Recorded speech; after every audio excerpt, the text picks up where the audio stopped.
Then this is your Tuesday, the 30th of January. We got some earnings, some bigger earnings reports out of the way.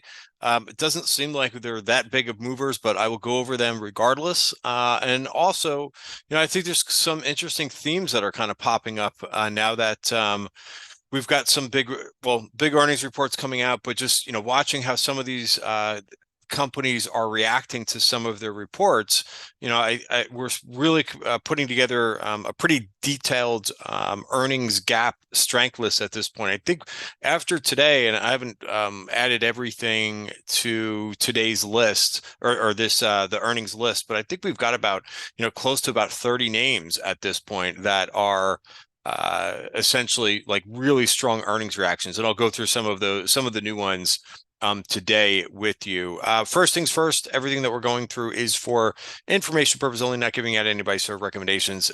Please read the full risk disclaimer there. But yes, the video is for information purposes only. So where do we start with? I guess I'll go through some of the broad takeaways from today. Decent. Of course, yesterday was a decent move. The market breadth, or what I tend to look at, up volume, down volume, that got better and better as the day went on yesterday. Today, we kind of backed off from that. Now, the breadth did not close the worst levels of the day, but you could look at this on the bottom of our screen. We have an indicator that kind of measures up volume versus down volume, and you can kind of see this is where we were around 10:30 in the morning. Things got better around 1 o'clock, but overall, just not a lot of huge buying going on, or continuous buying going on. It was more of a distribution day. So we've got the S&P kind of moving down here a little bit. We can also, let me just see if I wanted to hit any other bullets here. I'll go over the sector performers in just a minute, but here I'll go through the 1 hour value areas. Yesterday, we of course started the week. All three of the indices started the week inside of its value area for the week, and we rallied, but we're kind of coming back in a little bit. Maybe we have some type of a retest. S&P has a little bit further down to get to. S&P futures, that level is 49.19. Qs, I think, are a different picture. They now have gone to an underperformer for the week. They did get above the value area too, but they were just kind of giving that back for a good portion of the session. So I think, looking at this Qs chart, and first of all, we're not below the value area for the week. We're just inside, which means range bound. But I would be okay with this group, with the Qs overall, just kind of coming in a little bit and letting some other areas of the market lead a little bit, because I think some names, they're just stretched to the upside, right? And when I go over Microsoft and Google, you should get a clear picture of that, what I'm referring to.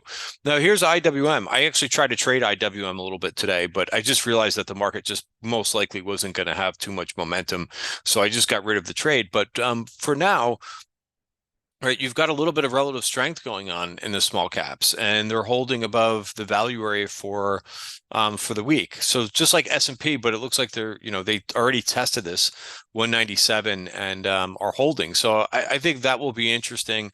Then just to look at what the Dow is doing too. I saved the best for last. The Dow has really been moving to the upside, and when you look at the groups that outperform. Look at this move in the Dow, just continuing to make a new high. So very strong there. And if you break down the Dow, because it's easy, it's only 30 names. Right, and you look at the performers. You got the banks were very strong today. Also, Visa is back. I think that's back out to new highs. The insurance companies have been super strong. They've been one of the strongest areas of the market that nobody really cares about, or nobody talks about as much as they should, I should say.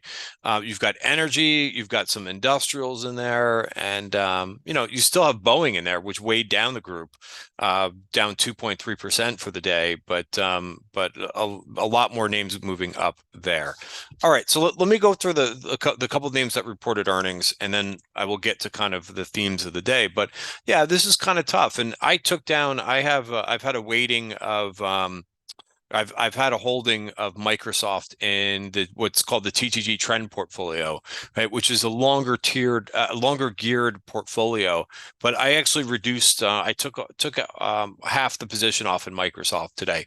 I just don't know where, logically where it goes, from here in terms of like if it has further upside. I just thought it stretched. Do I think it's a very strong company and it's got a very strong trend? Absolutely. But in the short term, I mean, come on, it's up so much at this point. So I don't even think it's really moving too much after hours. And don't forget to give guidance on the conference call. But it's just up a lot, and it is a better name, I think, to hold than it is to try to trade. Remember, like, I know, Dan, this is my second Jim Cramer reference of the day, so I know some people are fans. Some people are fans of Jim Cramer, some are not. Doesn't matter. But what I was referring to is he's talked about Apple, like don't trade it. It's a name to hold. I kind of feel that way about Microsoft. It just doesn't move that much to try to really position in it for big gains for like, intraday type trading. By the way, Apple, we can kind of look at Apple, again, had some difficulty here and made a lower high. So this is going to report on Thursday after the close, but doesn't look like the strongest feel here for Apple making a lower high in there. But regardless, the trend is still up, moving up into the right there. The other name I was going to go through, well, I'll go through two more, but Google. Same thing. They're extended, right? I mean, very nice break of above 140, right? And this thing's sitting here at 152. The stock did almost came in and took out this VPOC. My thought is maybe that might be a good buy point in here around 142, but we'll have to see what happens, how the stock reacts if it does get down there. And then AMD did not report good numbers. So this is kind of like, it reminds me a little bit of deja vu all over again. It kind of reminds me a little bit of last quarter. I didn't think AMD had really good numbers last time around. Their revenues they missed, right? And or their guidance is missing. So again, there's probably more focus, just like last time, on what they're developing, what their new chip is going to be, and those types of things, and expectations about more new things that are coming out. So I think that's why it's holding in there. And people are probably evidenced by just looking at the price action. People have probably been waiting for a little bit of a dip in AMD, but I would rather let this group settle down a little bit. And I'm kind of grouping AMD, even though it's a semiconductor, with those other two names. But yeah, I mean, a move down to the 20-day moving average, that would make sense to me. So if we look at some of the names that are moving after hours, just to kind of cover a couple more than just the big guys. You got a couple good Stryker, right? You don't normally see this name up that much, but this is a really nice looking breakout here in Stryker, right? This is a medical device company. Look at the nice methodical move here. So not really extended, right? And the stock is up decently here. So starting to see more of these medical device companies act better, right? For a while, for about a year, the medical device group just wasn't acting very well. Still has a lot of work to do, right? It's putting in some accumulation or putting in some consolidation here for the overall group. But I think you can kind of go one by one and pick out some names in this group. ISRG has been acting fairly decent. Other names that are doing well after hours, Skyworks is up, Manhattan Associates. So I think that's another software name. Starbucks is actually up. Perhaps the bad news is there's enough bad news priced into that stock. Looks like Floor and Decor is up too. But again, I think you're going to see more names down today. Of course, they count Google twice. Datadog also is down a little bit. So let's talk a little bit about some of the names that moved today and had these big moves. So I think what's really interesting, I'll kind of start with the overall industrial group, because I see more and more industrials that are on like the 4-week new high list, as well as on the 52-week high list. Let me show you what I'm referring to.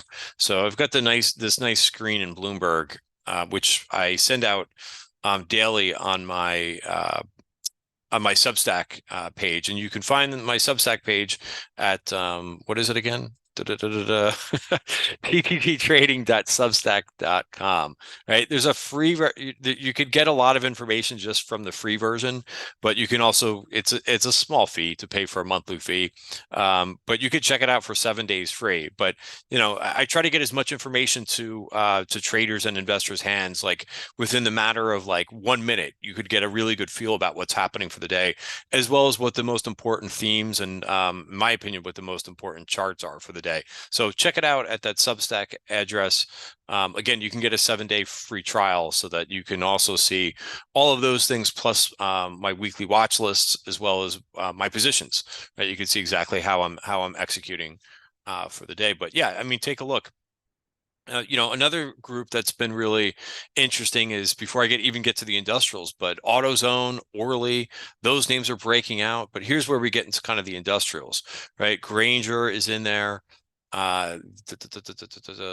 Keep going down the list a little bit. I think Caterpillar was in here too. TT is in here, ITW. So more and more names. CMI, which is, I think, more of a transport name, kind of half transport, half industrial name. MTD is another name too, Mettler Toledo. So here's industrials, right? They're just kind of sitting here right below that top of value. And then the equally weighted ETF, which I forget what this thing is. They changed these symbols on here, and they made them and they made them very difficult. Let me just X out of this here. There we go. RSPN. That almost sounds like ESPN. RSPN. Right. So this is the equally weighted industrial ETF. So rather than, market cap weighted like the industrials ETF, but I just like the fact that we're seeing more participation up here.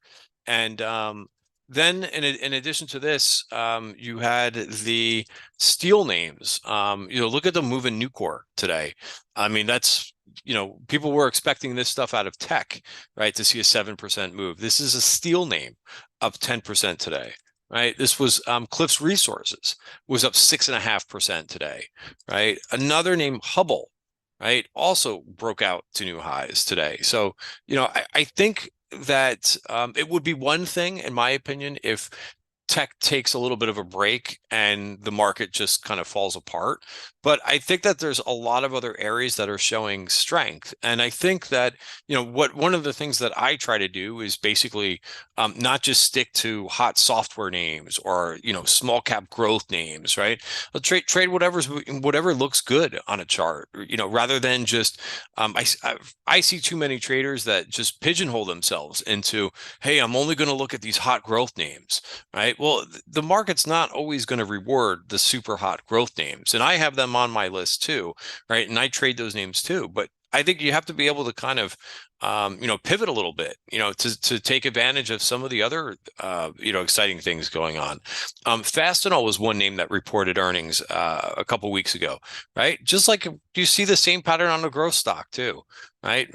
Breakout coming in, price kind of retaking the moving averages, right? It's just another, company that's also, there's nothing wrong with trading some of these industrial names that are acting really well, right? SYY, so Cisco, not the artist, not the tech company, but this is Cisco, a food company. All right. So, these names, even the consumer staples, which I know are boring names, right? But you can find some things that are of interest, like even like a Hershey is making a nice move, right? And then of course, so we talked a lot about industrials. We talked about the steel names, right?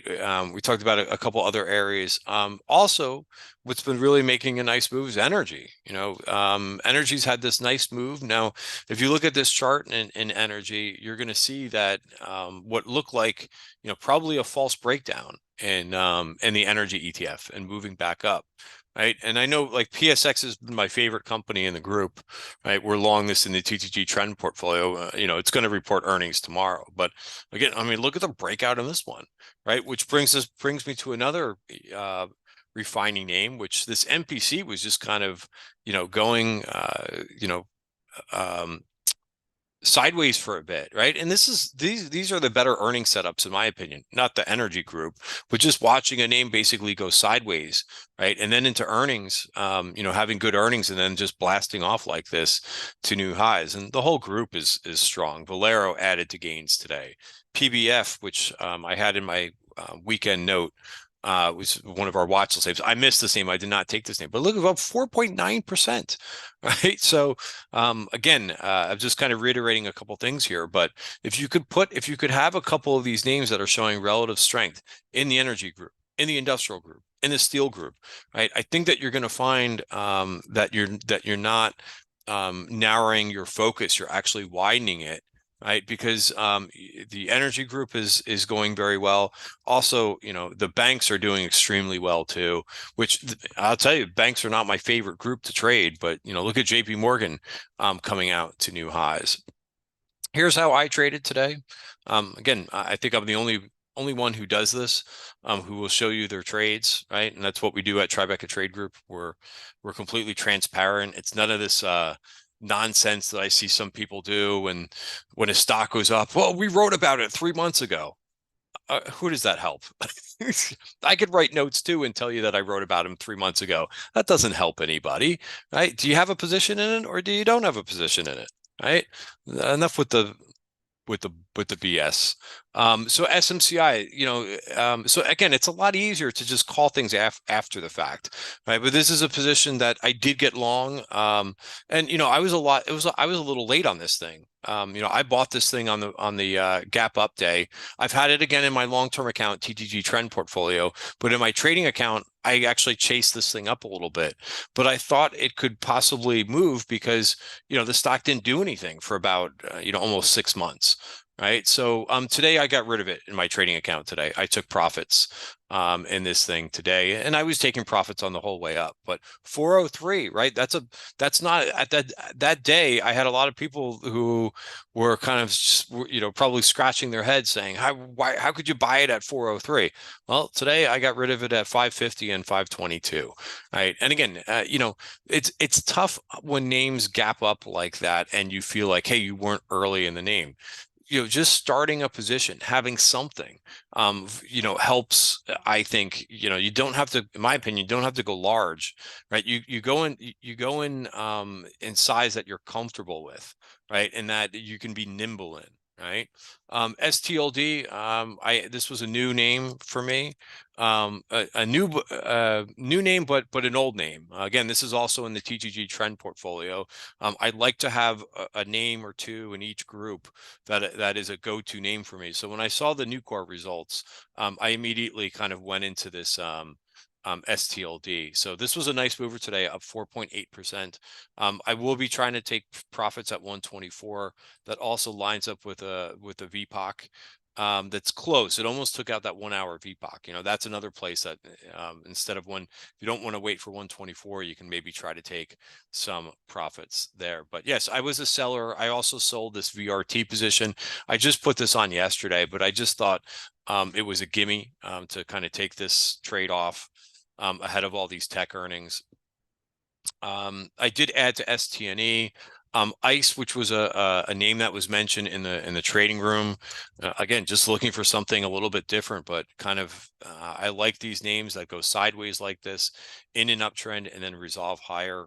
So I was able to take my first target in that one. Costco, which has been, it continues to work in terms of buying dips in this name out to new highs, closed at 700. It hit a high of 702. I'm holding my last piece. I added right in here, right on the dip. I figured 4 red candles with the backstop of the 20-day moving average was a place for me to get involved in that name. And other than that, I just kind of trimmed some positions. I put on a little ELF position. This name's Whippy. So I did not go in big to this name. And plus, don't forget, we have the Fed meeting tomorrow. So you kind of have to think about that. I get a lot of questions about, hey, what do you do to prepare for FOMC. I worry about my risk, right? And I trim positions, right? I make sure that my portfolio that I can be very nimble, right? And I can be quick to react. Sometimes the more positions that you have on, just the more things that you've got to manage. And you want to make the Fed days as easy as possible. Remember, you control all of these things, right? You can control how much risk you want to take, how big your positions is, how many number of positions, right? If you want to keep it simple, just dial down your risk, right? And then you're in control, right? And you can move and adjust, depending on what the headlines are and the moves that we're going to see tomorrow. All right, guys, have a great night. Nice little trading day today, as well as nice week so far. Have a great night, everybody.